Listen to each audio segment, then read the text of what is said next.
Good evening, and welcome to Sunday Night Live. Not Saturday Night Live, Sunday Night Live. We got better monologues than they do. Tonight we're moving into a new study. We're going to go back to the Old Testament and work our way through the book of Jonah. It should only take us 3 weeks to do that. It's a short book, but profound. And before we do that, however, I promised, and I wanted to show you a few pictures of my trip to Guatemala. I just returned yesterday in the afternoon, and what a sweet, smiling face of Lenora was waiting for me. Actually, I think she was like, come on. So she picked me up, and it was great to be back home. The first picture you see on your left is the little chapel service that we have. There's only 4 students in the school right now. They typically have between 4 and 7 most classes.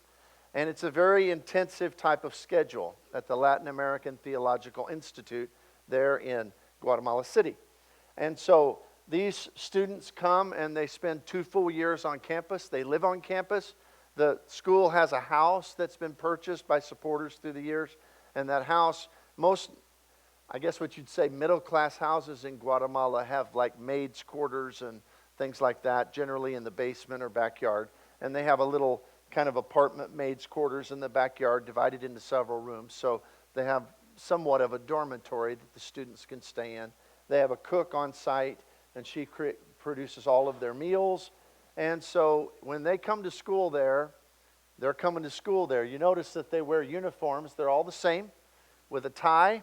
I think maybe some of our preaching schools here in the States should look back to their example, because I wore a tie every day in school, and now they look like slobs.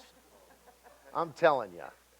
I mean, big old, look like they should be on Duck Dynasty or something, some of them. I'm sorry, that's just, I'm letting myself get on my soapbox. But opinions, just opinions. Okay, then on the other slide, that's our classroom. I'm sitting at my desk, and they're looking at a map. I taught Bible geography.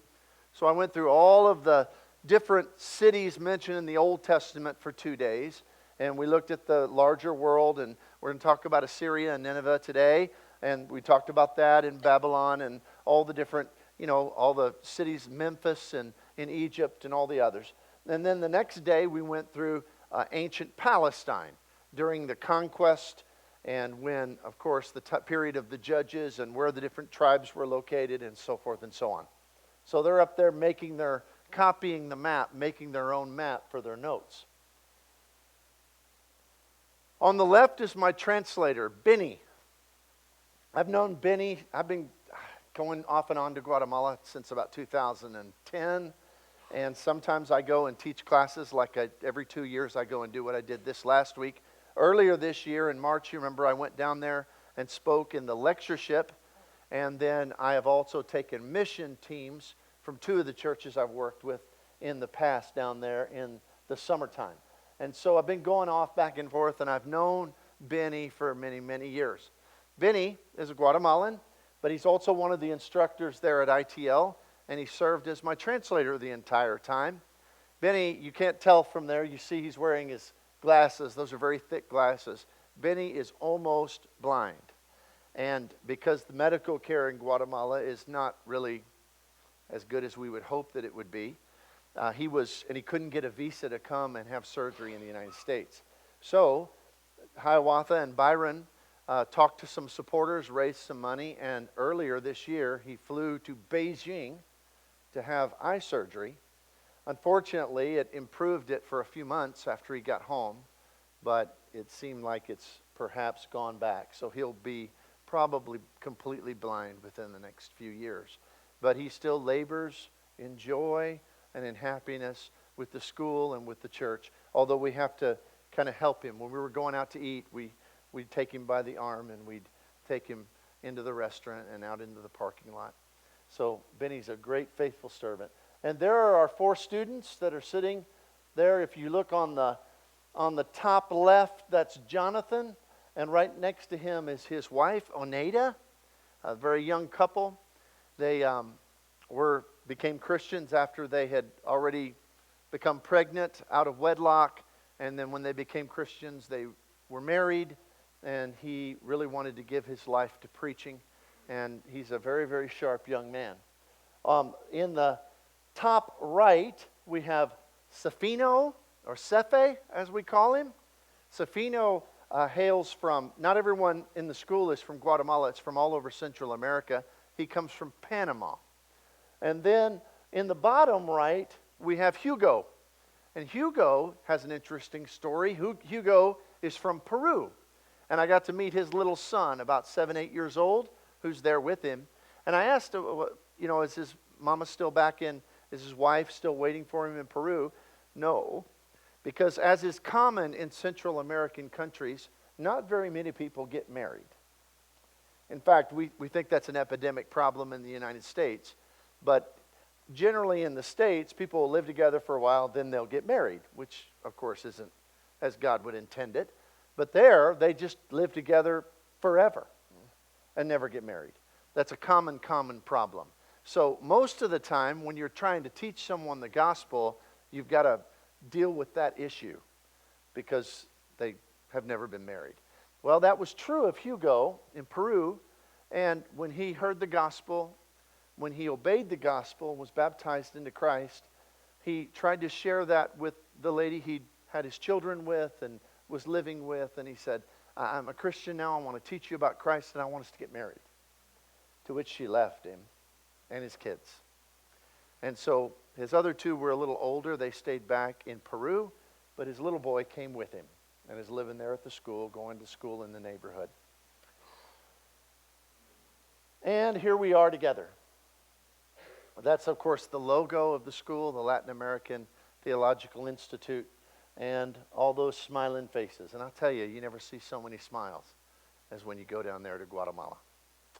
Well, it kind of was good timing, I guess providentially, that I was just getting back when we were starting the book of Jonah. And I had planned for us to start the book of Jonah tonight for a while.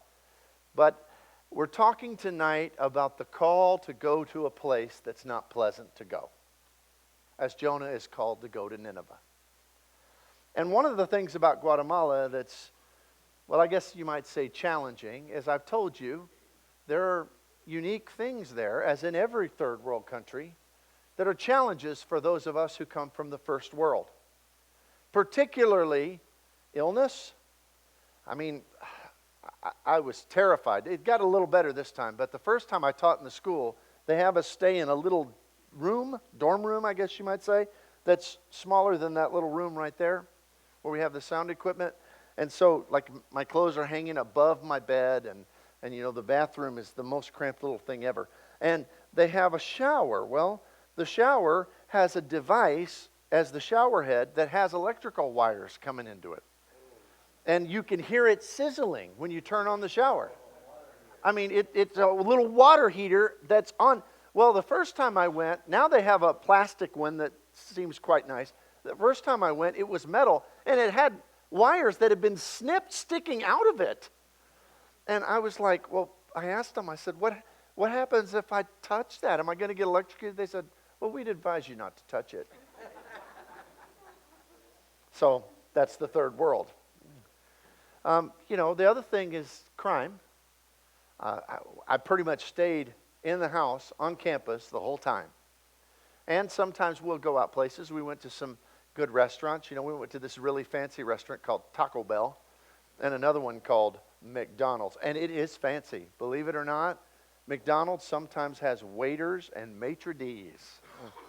I mean, they think that's a rich people. You'll see like Range Rovers and stuff pulling into McDonald's parking lot there. They think that that's high-class American food.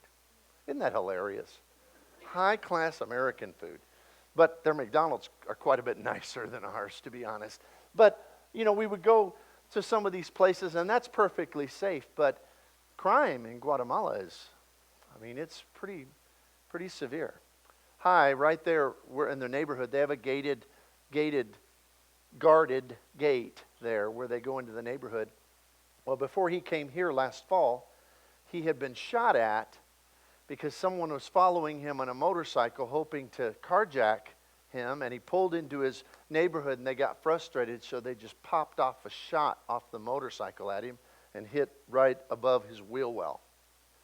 And those are common stories. Every car in Guatemala that's a decent car, okay, is got black tinted windows even over the windshield. You can't see through the windshield because they have found that you get robbed less often by these motorcycles zipping out that sometimes have 8 people on them. No lie. Motorcycles zipping out, so they'll carjack people. And they really won't do that if they can't see what's inside there, because you could have a weapon inside there, or there could be 8 huge guys inside that. So pretty much everybody with a decent car has it completely tinted, every window, including the windshield. It's just a different world. And I wanted to tell you that. I wanted to tell you the really, really bad parts of it, because it applies to our lesson tonight. In fact, I wanted to tell you it, and I'll even tell you this. Aníbal, who's the preacher for the Linda Vista Church, a Guatemalan, he has had a lot of issues because he has hepatitis. And the reason he has hepatitis, in fact, he couldn't come to the school. He's a faculty member of the school. He couldn't come to the school while we were there because he's having so much issues with his hepatitis. How he contracted hepatitis was a blood transfusion. The reason he had to have a blood transfusion is many years ago, he was shot when he walked into a corner store by an off-duty police officer who was robbing the store. He never reported it because he probably wouldn't be here if he'd reported it. In Guatemala, generally in this country, you tell your children if you're in trouble, call 911. Call the police or flag down a police officer. Because although there may be some that are corrupt, in general, police officers are noble and good and trustworthy. In Guatemala, Guatemalans never tell their children to ever ask for help from a police officer. In fact, when I had my chaplain's badge in my wallet, one time I was in Guatemala, and I went to pay at a restaurant, and I opened it up, and there was the badge, and one of the missionaries closed my wallet. He said, "Don't let the brethren see that." They can't believe that you can be a Christian and a police officer. Those two things are incompatible in their mind. Corruption has been so bad that we have heard tales of brethren who go and are suing to try to get back pay. And right in front of the whole court, their opponent will take an envelope full of consales, that's their money, and take it up and put it on the judge's bench. The judge will count it and say, "Case dismissed," in front of everybody. We've been asked for bribes all the time. And when we were leaving the airport with a group from Valley View Church of Christ, one of our ladies had a bunch of crochet needles. Some of them were her grandmother's. And the young lady working security, it wasn't TSA, I can tell you that. And don't ever complain about TSA unless you've been to a third world country. Because the lady looked at those needles and says, "You can't take these on the plane." Although they allow them in the United States, which is stricter than anywhere else in the world. So the lady rolled them up and put them in her pocket, right in front of us. That's the world we live in. That's most of the world we live in outside of this country. Now, not France and not Germany and not Canada and Australia and the first world, but the third world is most of the world. And when I've told those stories before and then asked people to go with me, what do you think the response I get is?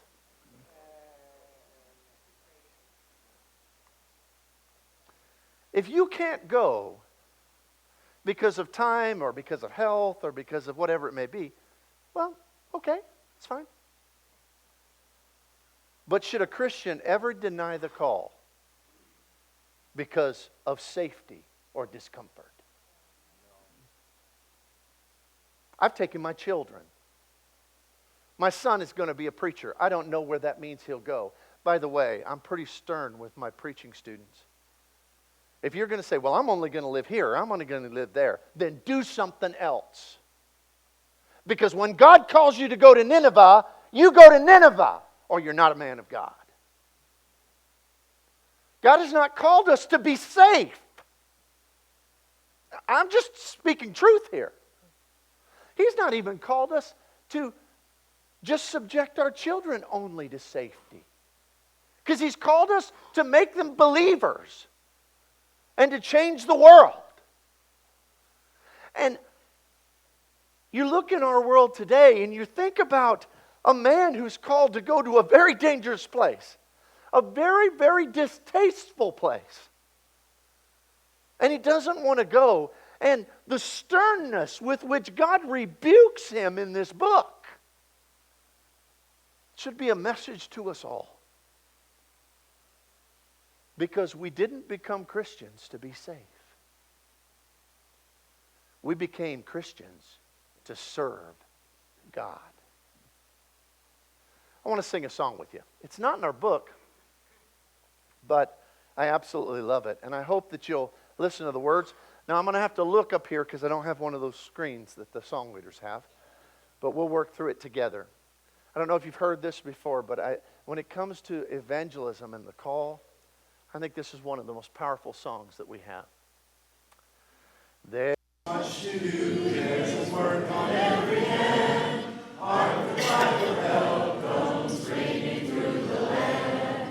Jesus calls for reapers, I must active be. What wilt thou, O Master, here am I, send me. Here am I, Lord, send me to thee.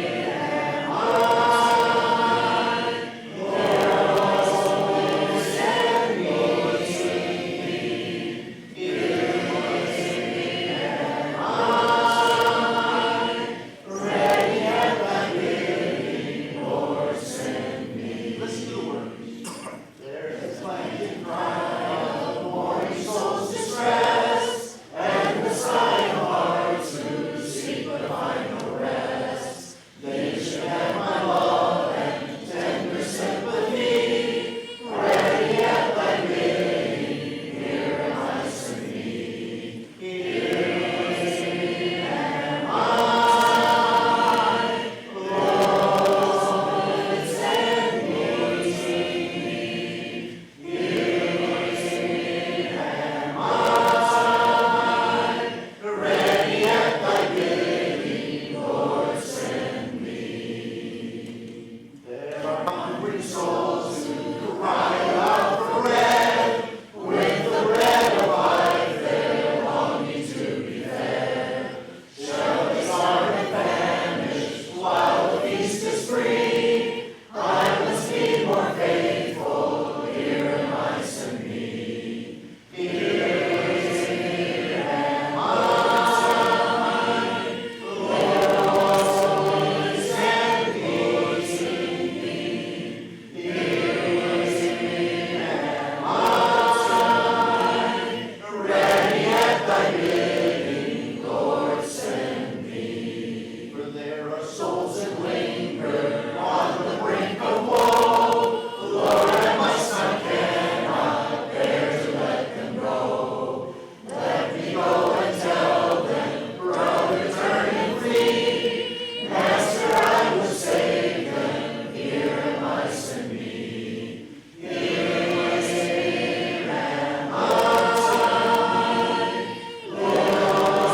Lord, send me to thee. Here am I, ready at thy bidding, Lord, send me. Please don't point out how bad I am at controlling that thing. I'm a preacher, not a song leader, so. Well, thank you, Curtis. That's encouragement right there. It's lying, but it's encouragement. Did you hear some of the words of that song? Shall they starve and famish while a feast is free? I must be more faithful. Here am I, send me. All of this is a great introduction to the book of Jonah. Because as we look over in Jonah chapter 1, we see that God called Jonah to preach repentance to Nineveh.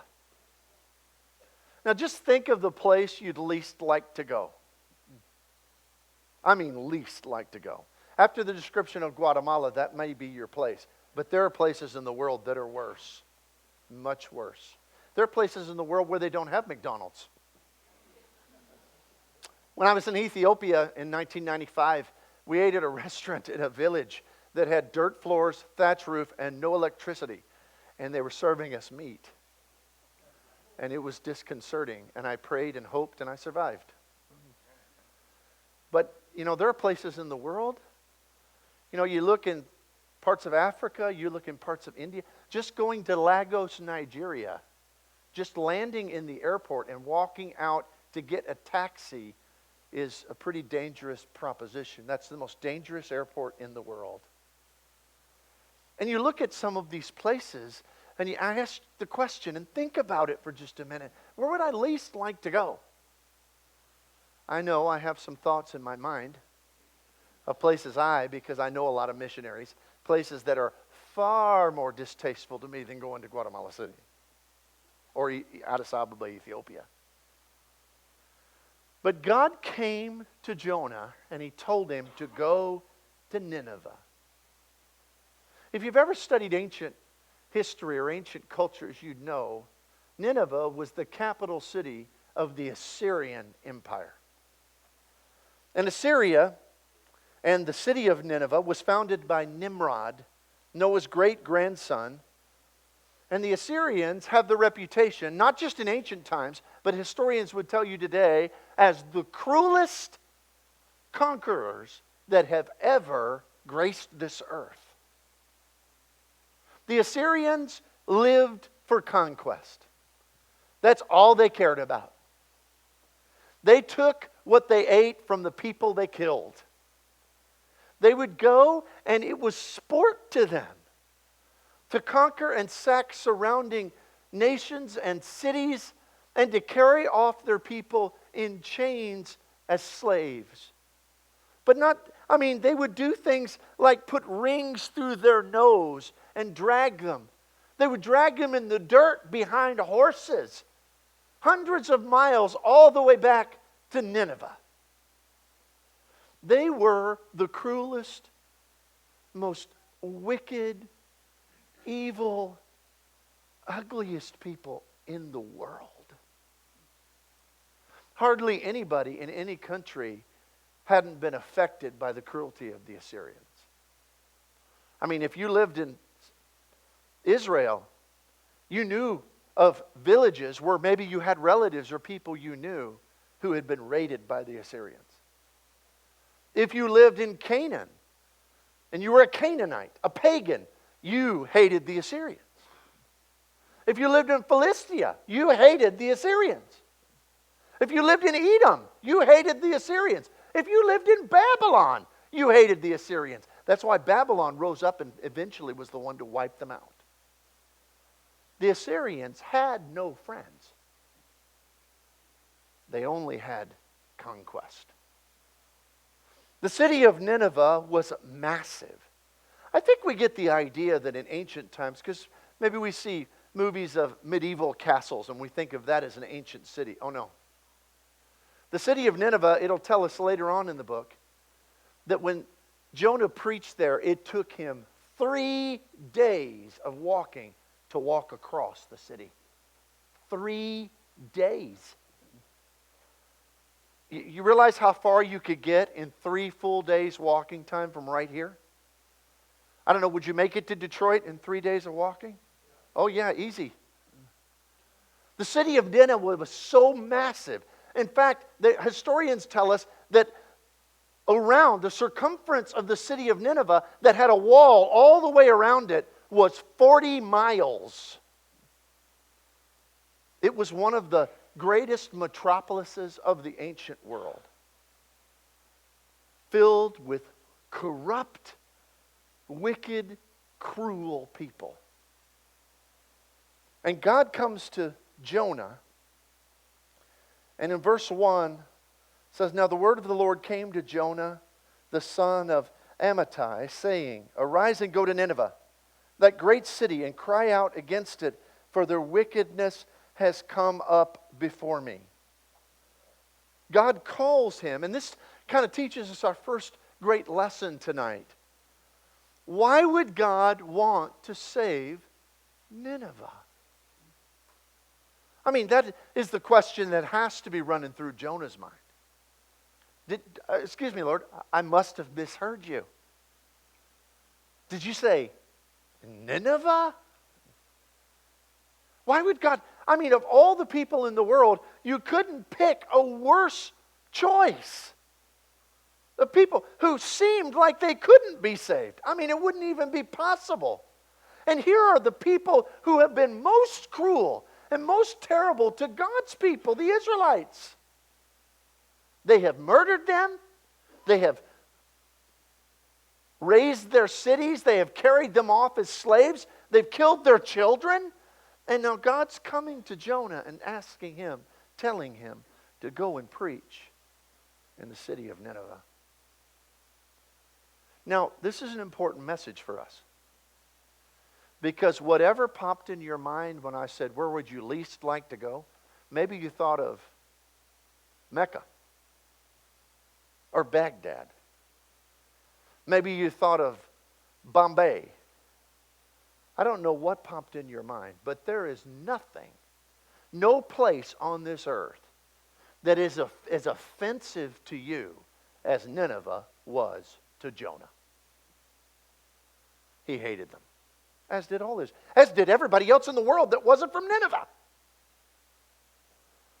And so it says in verse 3, but Jonah arose to flee to Tarshish from the presence of the Lord. And he went down to Joppa, and he found a ship going to Tarshish. So he paid the fare. He went down to it to go with them to Tarshish from the presence of the Lord.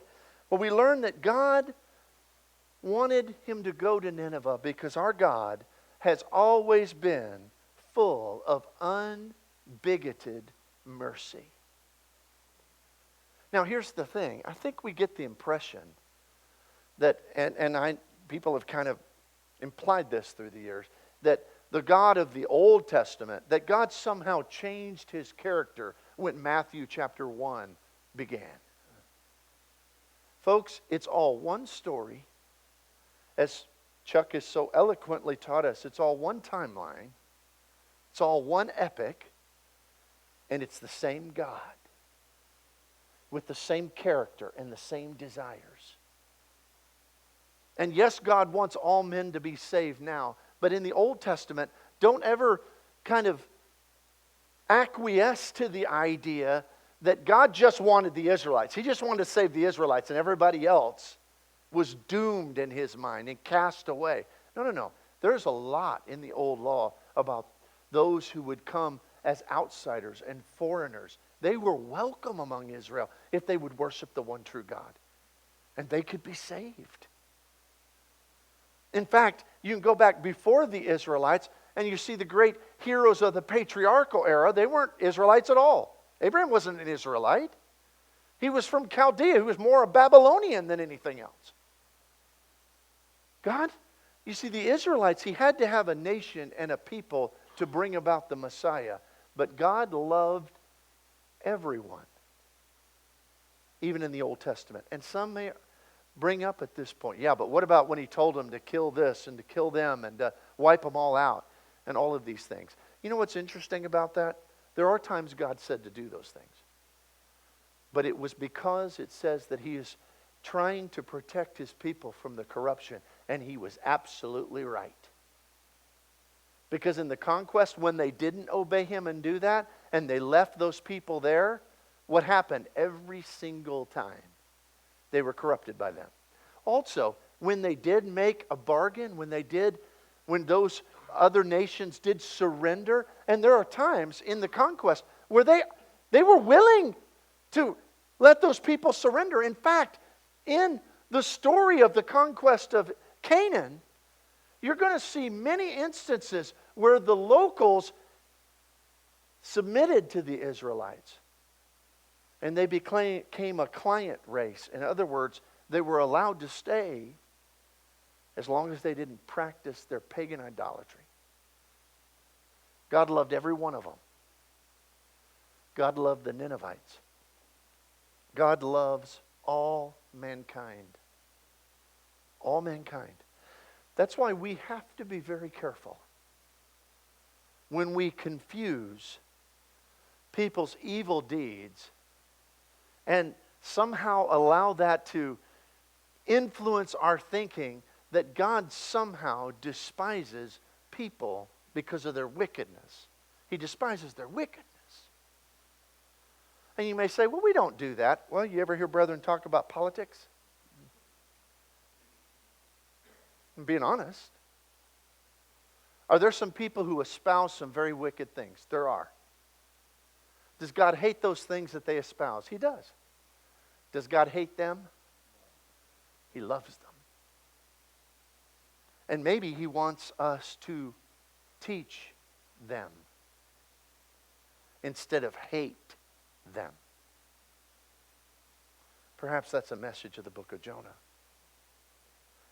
So here, it's teaching us that age-old principle that's taught in 2 Peter chapter 3, verse 9. God is not slack in His promises, as some would count slackness, but He's long-suffering toward us, not willing that anyone should perish, but that all should come to repentance. Verse 2 also teaches us that God's message was always given through a messenger. He says, you arise and go to Nineveh, that Greek city, and cry out, preach out against it, for their wickedness has come up before me. Now this one gets personal for me, because God, I suppose, could have chosen any means whereby to share His word. But what is the means He has always, consistently, always, from the first pages of the Bible to the last page of Revelation, how has God always chosen to communicate His message? And we forget this sometimes. Some of our ministries, some of our multi-million-dollar ministries in the churches of Christ have forgotten this. Eastern European missions, they do good work. But what they do is they just distribute Bibles. That is not evangelism. Now, I'm happy people have Bibles, but in the smartphone world, everybody has a Bible anyway. In Guatemala, everybody has a smartphone. So I promise you in Eastern Europe, they do. But either way, our message is not just to give people Bibles. It's to go ye therefore into all the world and preach the gospel. It's to preach. There are churches who are taking the sermon time and reducing it to 10-minute positive thoughts. No way, Jose. We ain't going to do that. Right, elders? We're not going to do that. Because God ordained preaching. It has always been His method from the first pages of the Old Testament till this very time, and even inherent in the Great Commission, the purpose of the church, to go ye therefore into all the world and preach. I don't know why that is, but I do think that I've got a hint.